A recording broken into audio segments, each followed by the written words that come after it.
The Texans not fire. They hire an offensive coordinator, and it doesn't make big headlines. But another Texans connection and a connection to the hire could end up here. Let's go inside the locker room. Yeah. We'll do it live. Yeah. It's the locker room on YouTube. You know what it is. Let's get it. Hey, locker room. Yeah, we in the locker room. Texas talk. Yeah, you know what we about to do. All right, we finally have an offensive coordinator. The Texans make the best OC hire based on the interview candidates. It is the locker room, number one source for Texans digital content. This video brought to you by BetUS. Use the promo code YouTube150. Get 150% bonus. Your deposit's up to $2,000 just in time for the big game. Nick Caley, he is going to be the new offensive coordinator for the Houston Texans. We've talked about this. We've talked about these possibilities. And the Texans are going to go with Nick Caley. He's got ties to Nick Caserio from his days in New England. He's got ties to the system kind of in which they like to run based on his experience with Sean McVay with the Rams. If you look at the guys that they interviewed, I think this was the most logical and this was the best decision. This was a guy who didn't just have random interviews. There was legit interest for his services. I think he comes from the pipeline that you kind of want to copy. I think he has an array of experience that you need when it comes to being an offensive coordinator, not necessarily calling plays, but he's been around a lot of things. He's got a diverse experiences in different buildings. And I think it was an organizational compromise between Nick Caserio and DeMeco Ryans. I think last time DeMeco Ryans had probably a little bit more control of this whole thing. I think this time it was kind of a team collaboration. And I think that they will probably keep some of the offensive staff around, I would assume. I don't know. And I think we'll probably see some new faces, but who knows there. I know a lot of people are wondering, what kind of offense is Nick Caley going to run? What is he going to do? What's his scheme? What's his philosophy? I have no idea. Like, nobody really knows. We know what he was close to the last 2 years. We know what he did before that, but we haven't seen him run an offense. So we don't know what he is going to do. We don't know what it's going to look like. I would envision that it's probably a better version of what Bobby Slowik ran. And I would envision that he probably has a little bit better leadership qualities than Bobby Slowik. You can just look at his pictures and tell that. You can tell that he's at least a little bit engaged, a little bit more fiery on the sidelines. And that's not to take a shot at Bobby Slowik, but I kind of saw the light today when talking about Bobby Slowik. And I really, really, really, my eyes became open to just the process of hiring Bobby Slowik. I was fine with it. He was the next guy in line of everyone wanting to kind of pick from that Shanahan pipeline. And Bobby Slowik ended up coming here. He had a good first year. His second year, he got much worse. And I said it at the end of the season. I said, man, I just don't think he possesses the personality to be able to oversee the other half, for lack of acknowledging special teams, but the other half of the football team with a defensive-minded head coach. It just doesn't seem like he has the personality. It doesn't seem like he handles pressure very well. Seems like he kind of nuts up in clutch situations. And it doesn't seem like he has the mannerisms to be able to be an offensive coordinator. That's not hindsight. That was in the moment. He was still the Texans OC. We said it at the time. We had the videos up at the time. And this is the damnedest thing to me about that when it comes to the Bobby Slowik thing. And I started thinking about this after there was pushback on the Nick Caley hiring, which I understand pushback completely. I think any of these candidates that they interviewed, skepticism is healthy. I think skepticism is a healthy mindset. I think skepticism is a necessary mindset. But the immediate conversation was, oh God, another guy who hasn't called plays before. God, you need to hire someone who's called plays before. Which, if you really think about it and if you really say it, I understand why people say it, but it's kind of dumb. It's kind of dumb if you think about it. Because if that's your mindset, then And that's the mindset of everybody who's trying to hire someone to be an offensive coordinator. Then what happens? Are we just passing around offensive coordinators like bad weed?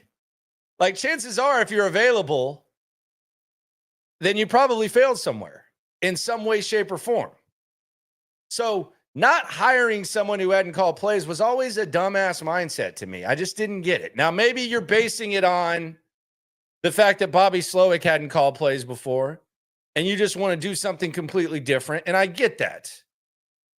But if you think about it, Sean McVay would have never gotten a job calling plays. Ben Johnson with the Lions, he would have never gotten a job calling plays. Sean Payton would have never gotten a job calling plays. Andy Reid.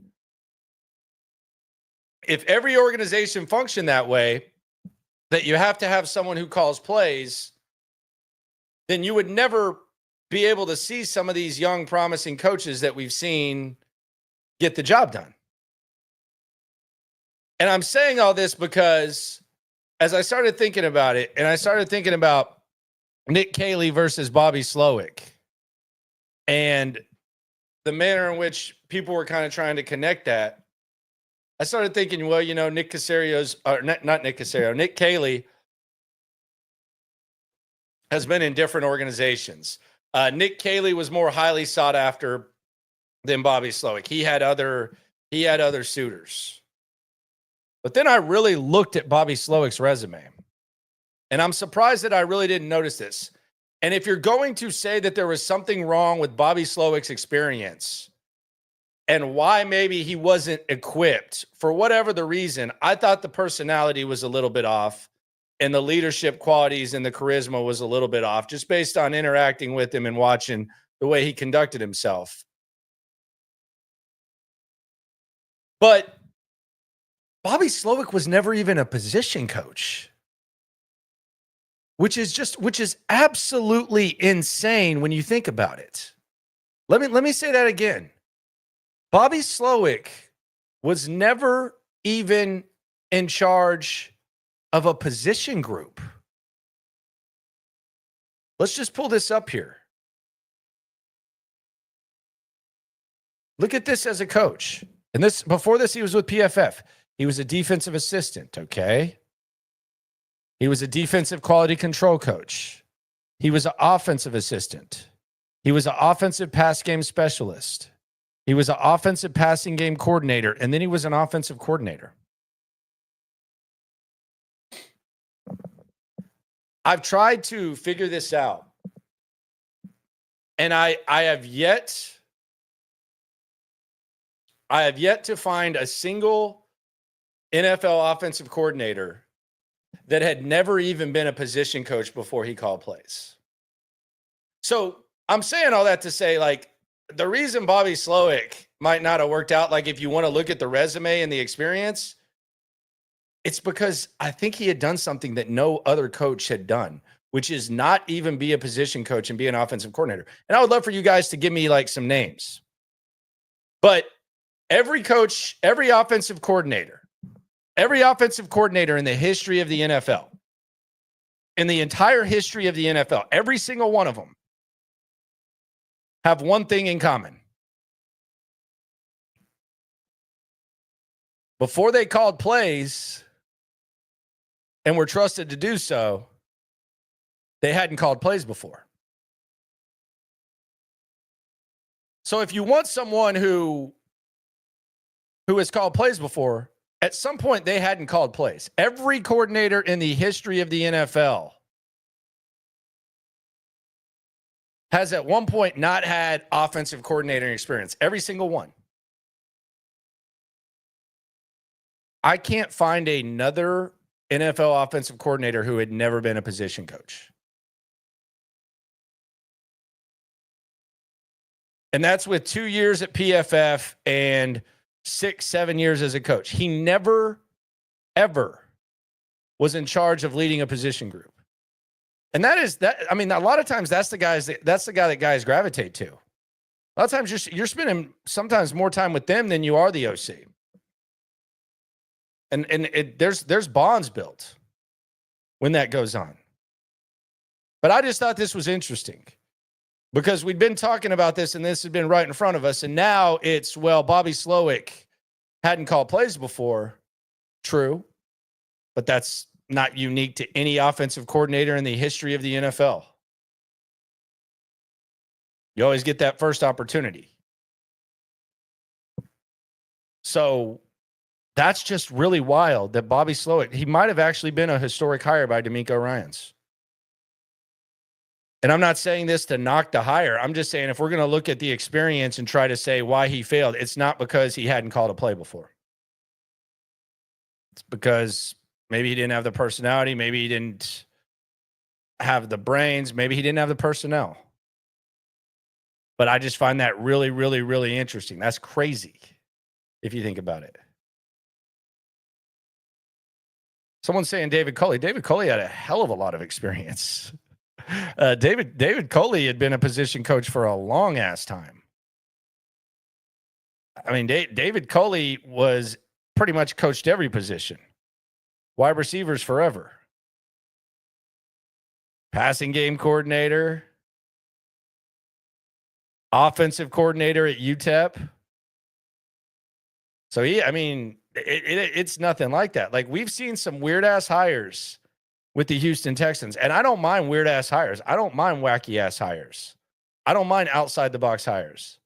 But I think they're the first team in NFL history. You can correct me if I'm wrong. Give me one that hired someone to be an offensive coordinator that hadn't even been a position coach. Think about that. So if you're saying that Nick Caley and Bobby Slowik have similar experience, I think you're wrong on that. I think you're wrong on that. I can't name any other coach to have ever done that. It's crazy. And it was right in front of us. Swarming the super chat, Andy Singh says, I knew they'd hand Caley the bag, Landry. I haven't even seen the money. I don't know whether it was the bag or what. I'm sure he's got a few $1 million. I'm sure they're pretty excited about it. I know Nick probably is. Got a little bit of, he kind of abandoned the Patriot way, to his credit. Nick's probably pretty happy about this one. I don't think DeMeco's disappointed.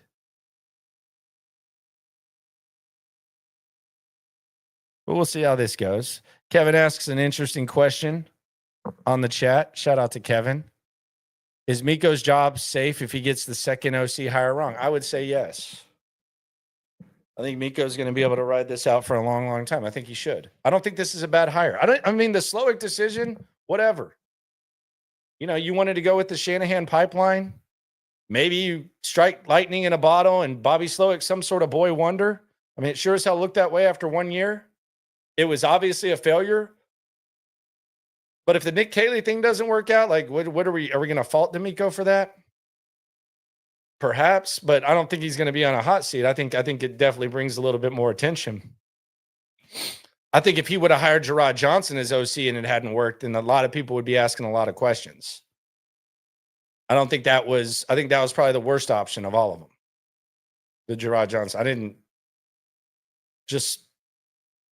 Same system. I don't know if it was the same system or not. Who knows?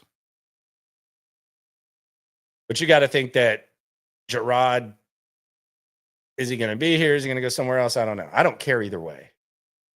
Best of luck to him. My thing would be this with Gerard Johnson. And I know some people naturally have personalities. I don't know how I would handle it, me personally. But you interview for a gig, you don't get it, and then you're kind of hanging around and chilling.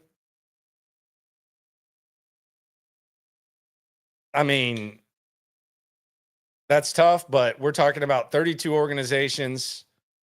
I don't know that Gerard Johnson's going to go get some better job. He's not going to get an OC job. What quarterback job is better than the CJ Stroud one? Nick Caley's a pretty hot commodity. What if he does well? You're next in line, we think. I don't know. So it might be frustrating for Gerard that he didn't get the OC gig, but what's he gonna get that's better than that? That would be my question. Maybe they give him like some new title or something. Don't know. But I don't know. He could be upset. Naturally, there's disappointment.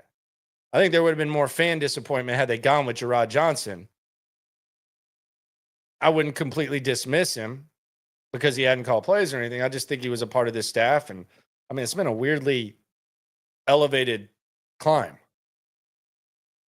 Very, very, very intensified from what you typically see. Maybe that's because of him, but yeah, what the hell is he going to do if that's better than what he's got right now? I know he's a Houston guy, got family, all that. So I think Gerard will be fine. I think this just kind of happens in the coaching profession, and they made the right decision. Let's be serious. It's not like they took Bill Lazor over Gerard Johnson. They took Nick Caley, who a lot of organizations liked. We'll get to the Cooper Kupp thing in a second. It is the Locker Room, #1 source for Texans digital content. Appreciate you for coming through. NFL Combine 3 weeks from today. We'll be out there. Myself, Cody Stoots for SNL. So join us live, 4 o'clock daily. Probably going to be a lot more than that. We're going to have a seat at Radio Row. We're going to be talking to prospects. Let me know if there's some prospects you want to talk to when we're out there. We got you covered. It's going to be a 100% grind in Indy. Can't wait. Looking forward to it. One of the best events and best opportunities to cover. Paving the way on the Super. Appreciate you, my friend. The fact you took time and due diligence to find this anomaly is why I know I'm in the right spot for my Texans updates. Keep going, Landry flexing. Appreciate you, my friend. It's just a daily thing, you know. It's just kind of thoughts. And I think between me and Stoots, SNL, I think he's been all over this OC thing. There'll be other things that I'll be all over in certain things, the Bobby Slowik thing. But yeah, there's and I'll challenge anyone. What should the gift be? Like what gift? What can I give away?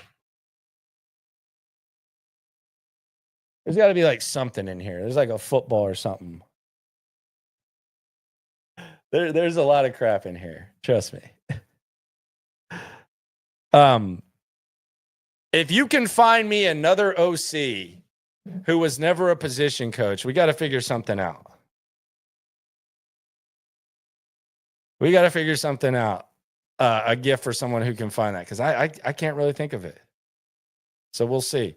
The Watt jersey's made out to me, brother. It's made out to me. That would be weird to have. Landry, thanks for all the laughs and support. Signed JJ Watt, a loyal loophole. That would be really, really weird.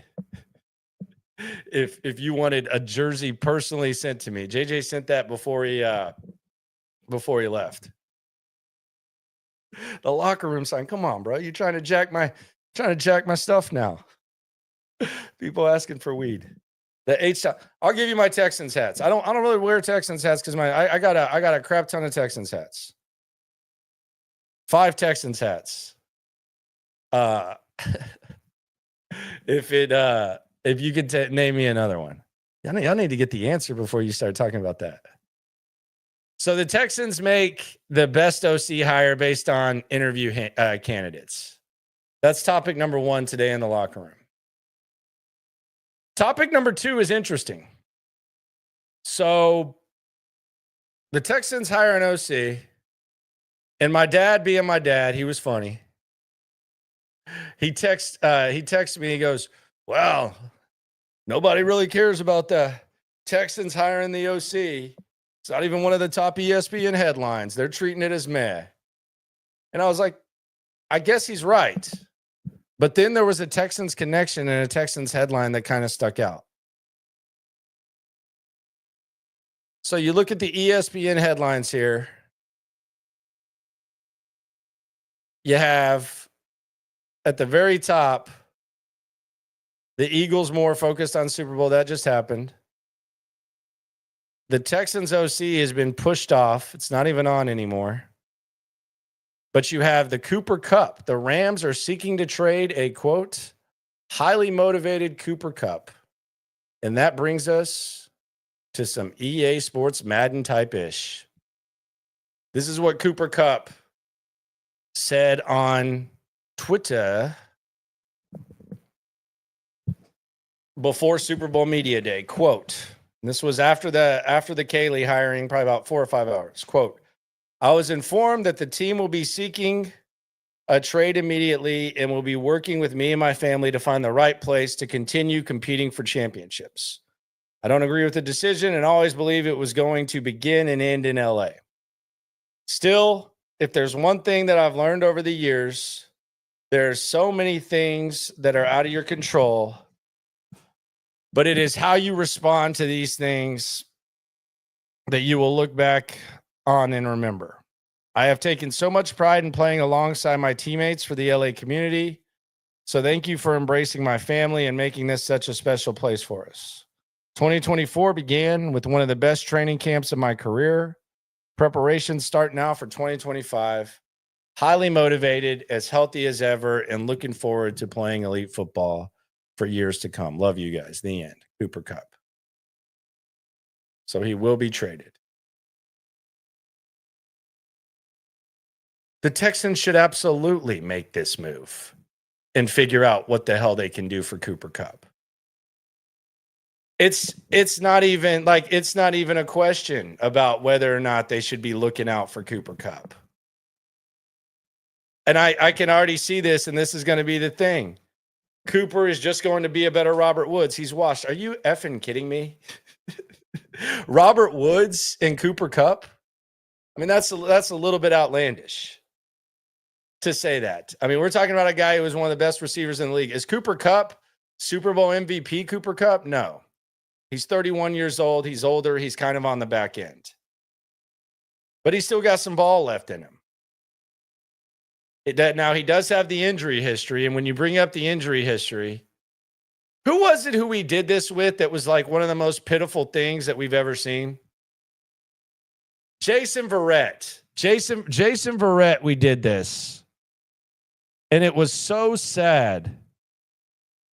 And I'm just going to show you how it's actually a pretty astonishing graph. But they do like injury risk, and Verrett's was like 99.6%. But this is with Draft Sharks, and I always kind of enjoy this. But this is the Cooper Kupp injuries, and they do this with age. They do a lot of data. So the chance of injury in 2024 was 53.8%. That happened. Games missed 1-4. He ended up missing 4. Actually started out pretty nicely. He has the high ankle sprain, the hammy, a lot of ankle problems. Bruise. He tore his ACL in 2018, but that was before he came back. That was before he came back and won the Super Bowl MVP, and then he had a concussion in 2018. So he's had a lot of ankle issues, a lot of soft tissue stuff. But as far as like the serious injury was in 2018. Look, you're not, and I saw Texans Cap breaking this down. You're not going to bring in Cooper Kupp for his current contract. And you have the leverage. The Rams are putting him in the best position that he wants to be in. They're going to have to eat some of the money. Do you trade for Cooper Kupp, and then ignore the receiver position? Hell no. You still draft a wide receiver. You still sign wide receivers. But right now, if you look at the situation, when you're talking about money, if you look at the situation, the Texans, and I like DK Metcalf too. I like DK. I don't know if that's going to happen. I don't know if that's realistic. I think the Texans, if you can get a guy who can do some work in the slot, that is a very good culture guy, that is a winner, that is still a damn good player like Cooper Kupp, I think you should be in on it. The Texans have one receiver really under contract outside of their rookie deal next year. It's Nico Collins. Then you have John Mechie and Xavier Hutchinson. Those are your other receivers. Stephon Diggs is a free agent. Robert Woods is a free agent. Tank Dell's not going to play next year. So they should absolutely be in on Cooper Kupp. There's no doubt that they should be in on Cooper Kupp. It's not going to cost a lot trade-wise. That the Rams have no leverage. They have no leverage. They're doing him a favor. They're getting rid of him. The reality is the Rams have a better player in Puka Nacua. Like the Rams got very fortunate. And a lot of times Cooper, when he has like a banged up ankle or whatever, they're able to be cautious with Cooper Kupp because they have Puka. It's not that often that you have a guy who is arguably playing the best ball in the league. He wins a Super Bowl MVP.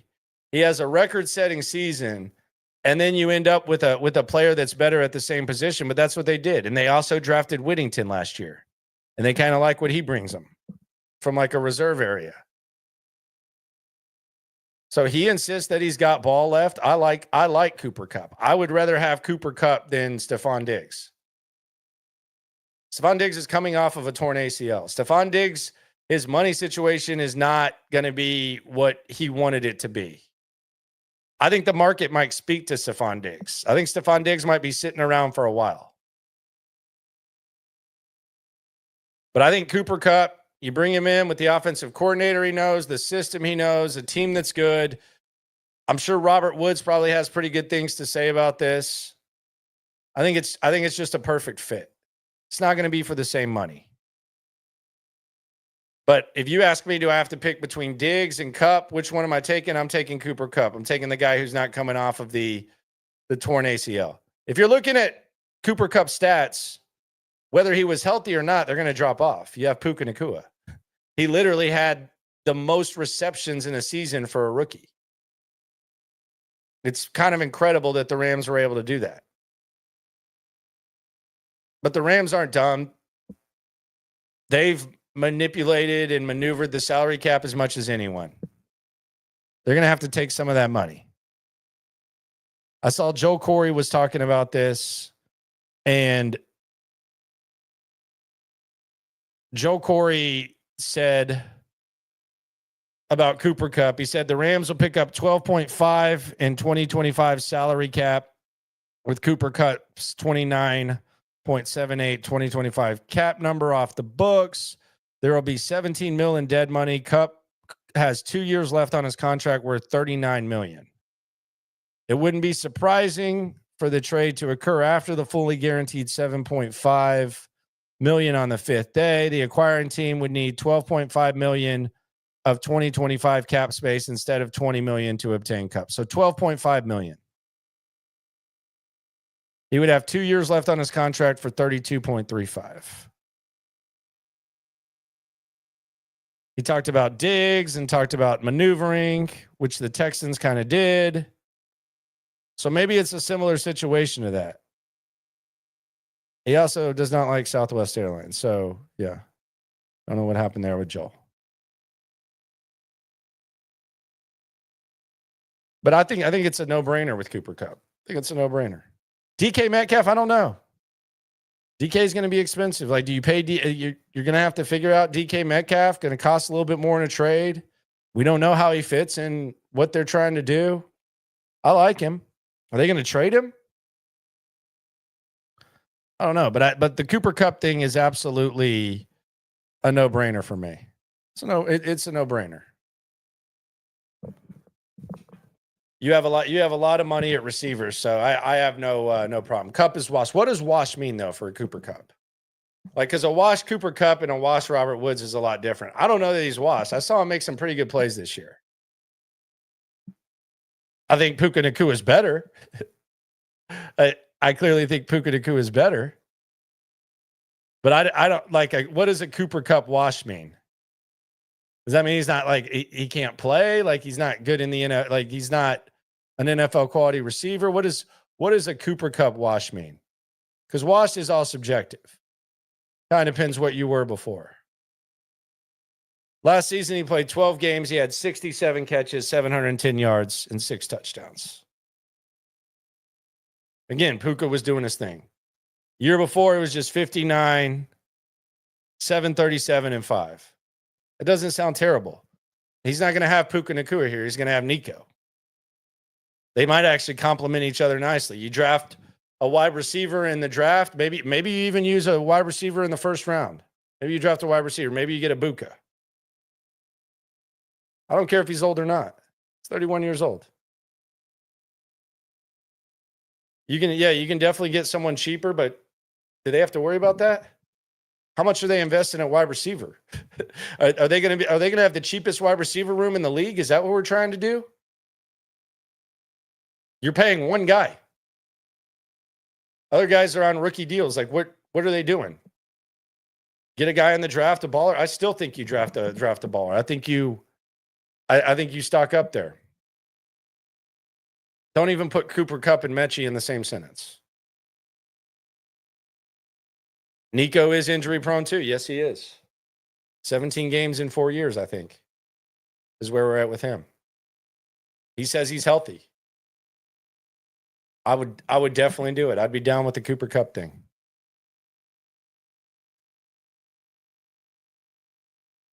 Someone says get Hollywood Brown for half the price. Okay. I was Hollywood last year.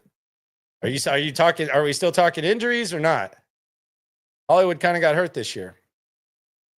Or the injuries don't count based on the price? Because I like Hollywood. I think I'm going to bet on Hollywood to score a touchdown on Sunday. Go to BetUS, do that. Promo code YouTube 150. I think he's 15-1 to score the first. I like Hollywood. But you're talking about injuries and all that. Is Hollywood in his prime? It's kind of wild when we start throwing out the word washed for like a guy like Cooper Kupp. What is Stephon Diggs? Trade Cooper Kupp for what? Probably not much. They don't have leverage. This is kind of a lay it out type of situation. They're going to take it on the chin. They can take it on the chin because they have Puka. Puka's got 2 years left on his rookie deal. It's a cheap-ass rookie deal, too. It ain't no first-round rookie deal. So they're probably going to take on a lot of the dead cap for Kupp. And then they're going to have to figure out what they want to do. I'd still draft a wide receiver. You'd rather have Robinson than Kupp? Why? I wouldn't. I would rather have Cooper Kupp. Texans, when have the Texans ever had anyone that can just do work in the slot? You know how friendly that is for a quarterback? Like you're throwing out all these names like Stephon Diggs. Like I know Stephon Diggs was lining up in the slot and stuff, but he's not a slot assassin like Cooper Kupp. Like Cooper Kupp is one of the best slot receivers that we've seen in our lifetime. Like when he was at his best. The way he was playing ball, I mean, it was Wes Welker-like. It was like complete assassin in the slot. When's the last time the Texans had that? They really haven't. So if you can provide that, you can open up all those things. You have a guy who's kind of pissed off, who knows the system. Good mentor for the guys in the locker room. Still a little bit of ball left. It's a 1 or 2 year commitment to Cooper Kupp at 31 years old. Nobody's sitting here saying that Cooper Kupp's going to be your number one. Got to move past that. Like DeAndre Hopkins right now on the Kansas City Chiefs. What's he doing? Not much. But he was an asset for a little bit for them. Hey, he's not what he was. It happens. I mean, look what we're talking about. That's the other thing that I think is crazy. You're acting like people that just Danny Amendola. Remember when Nick Caserio said Danny Amendola was a Texan for life? But this is the funnier thing about talking about wide receivers when it comes to the Texans. You're basically acting like someone who just got out of prison and complains because you drive through Whataburger. Did you see these receivers play last year? Especially once Tank Dell. Tank Dell really wasn't that good outside of the Chiefs game. He wasn't that good this year. He had a bad season. Production was bad. Might be able to blame Bobby Slowik for that, if you so choose. Damn it, Bobby. But did you see John Mechie and Xavier Hutchinson try to do things? Xavier made that one play, but other than that, where were they at when they were called upon? Where was Robert Woods? Steven Sims was non-existent. Deontay Johnson lasted 2 days. Nico Collins was awesome. Put him to the side. We're talking about Cooper Kupp's too washed. He would have been by far your second best receiver last year. It wouldn't even really been close. I know Diggs went down. Cooper Kupp's a good player. Of course, he's not what he once was. But damn. I mean, if we were talking about a good ass wide receiver room or something like that, I could see frowning upon Cooper Kupp. All options to be available there. 100%. Mr. Farrow hitting the race card. I got to hear this. I want to hear this explanation. Race car. Hate to say it, but race might play a factor. Race might play a factor. In what? I want to know what.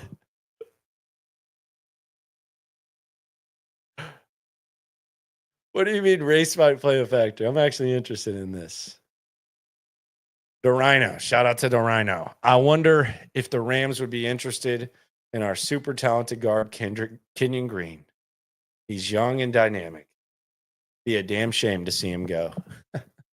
This is where we get real EA Sportsy. We try to get rid of these dudes. Say goodbye. Yeah, someone's saying Ibuka and Cooper Kupp. Yeah, don't threaten me with a good time. Be down with that. Nobody still believes in the Mechie breakout, do we? Come on. We're still believing in that? No way. I don't know about that. That doesn't make a lot of sense. John Mechie.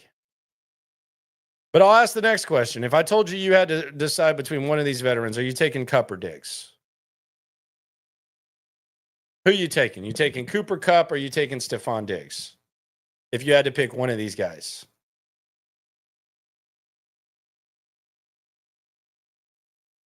I'm taking Kupp. I'm taking Kupp all day.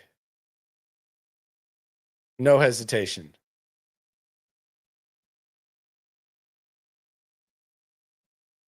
I think he's better for the locker room. And Diggs was great last year. I think there's a shelf life. I think once you F up your money like he did last year, opting out of the deal, you start to lose your skills. I think Cooper Kupp would be perfect for these guys. Cooper Kupp's worked with Matthew Stafford. It's one of CJ's favorite quarterbacks. He's worked with this offensive coordinator. He's got a chip on his shoulder. Never heard anything bad about him. He provides an elite skill set, an elite element. And the other thing is, in the slot, he can kind of use that old man strength on you. He can do his thing in the slot. I just think that Cooper Kupp is a no-brainer. I'll take it. Lauro with the big news. Cooper Kupp isn't young, Landry. No way. Wait, what? Thought he was young. Some news to me. I had no idea.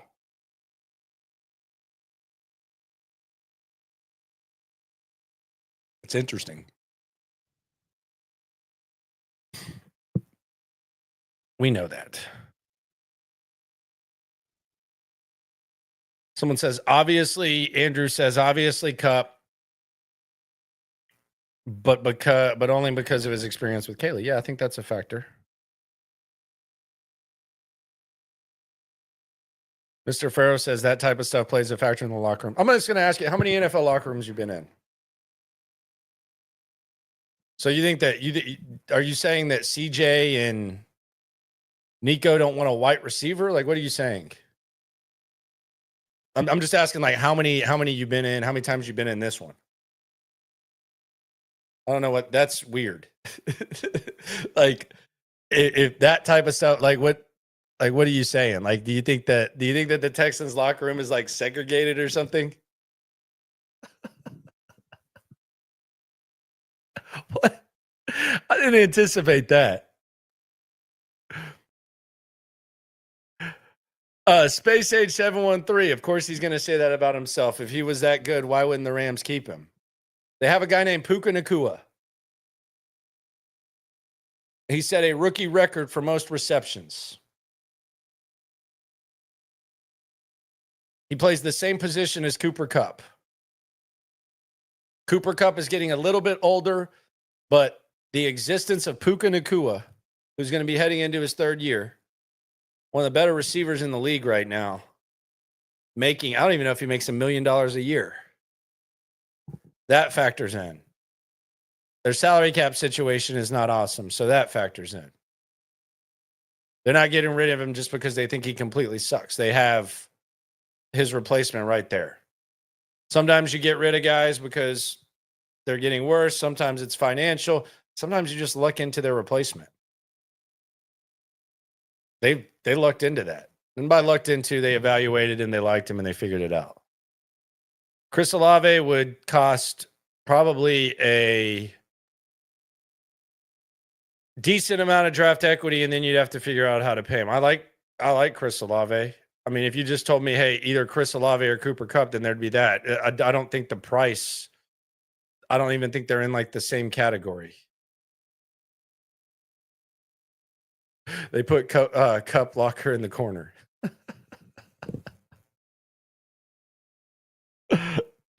Oh, so I'm good with leftover scraps. Okay, I get it. LOL. Okay, let's look at the Super Bowl. Look at the Super Bowl based on that. So you're saying they don't want Cooper Kupp, so he's leftover scraps. So he's garbage. Nobody wants him. Okay. Titans didn't want DeAndre Hopkins. Nobody really wanted Hollywood Brown. Kareem Hunt was basically on the market. Nobody wanted Kareem Hunt. Samaje Perine. Don't think he was like overly popular.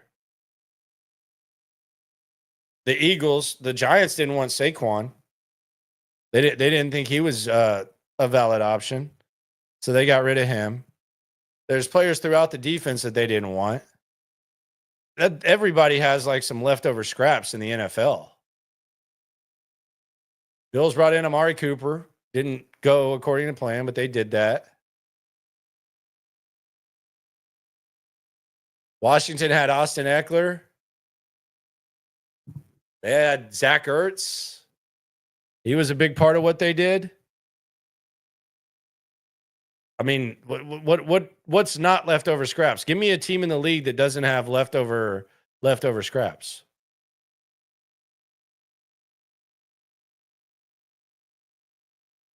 Dion says, I guarantee anybody who runs the McVay Shanahan offense wants Cooper Kupp. Maybe so. Don't know.